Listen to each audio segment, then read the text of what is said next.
Yo mga idol, kamusta? Sports Talk PH nga pala. Ang update kay Canelo, pag-usapan natin yan mga idol. Ngunit bago ang lahat ay huwag kakalimutang mag-subscribe at i-click ang notification bell button for more sports talk. So alam nga po nating lahat na ang bigating mega showdown sa pagitan ng dalawang former undisputed world champions na sila Terence Crawford at Canelo Alvarez na nakatakda sanang ganapin sa buwan ng September ngayong taon ay hindi na matutuloy. Ito po ay dahil mas piniling labanan ni Canelo ang YouTuber boxer na si Jake Paul.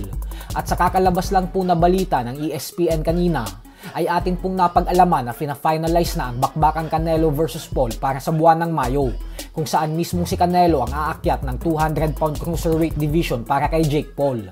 At dahil po sa naging desisyon na ito ni Canelo, ay ang siyang dahilan kung bakit inuulan ito ng batikos ngayon galing sa mga fight fans. Lalo pat kumbinsido ang karamihan na isang malaking mismatch si Jake Paul para sa Mexican superstar. Subalit ayon nga po sa Matchroom Boxing promoter Eddie Hearn, ay hindi naman daw natin pwedeng sisihin si Canelo kung bakit mas pinili nitong labanan si Jake Paul kaysa kay Crawford. Walang duda naman daw kasi na mas malaking pera ang matatanggap ni Canelo kapag si Jake Paul ang hinarap niya kumpara kung si Crawford.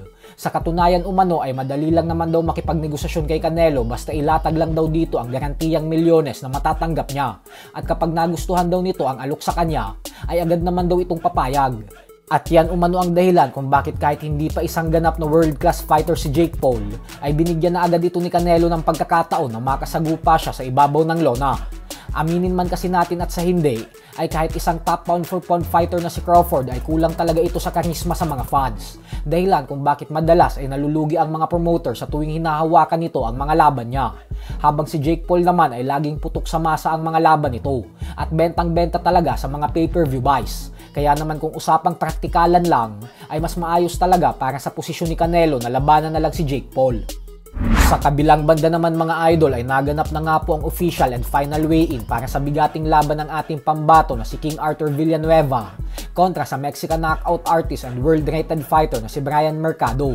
Wala pong naging problema ang dalawa sa pagkuha ng tamang timbang, kaya naman tuloy na po ang kanilang sagupaan bukas sa bansang Mexico. Isang mabigat na hamon po ito para kay Villanueva dahil bukod sa siya ang dadayo sa baluarte ng kanyang katunggali bukas sa Mexico, ay isang world-rated fighter din po itong si Bryan Mercado, kung saan may kasalukuyan itong record na 29 wins with 23 knockouts at isang talo lamang. Kailangan pong manalo ni Villanueva dito, lalo pat nanggagaling siya ngayon sa dalawang magkakasunod na talo sa kamay ni Elijah Pierce at Saul Sanchez. Kaya suportahan po natin si Villanueva sa laban niya na ito. So hanggang dito na lang po muna tayo mga idol. Sports Talk PH, kakaiba ang laban ng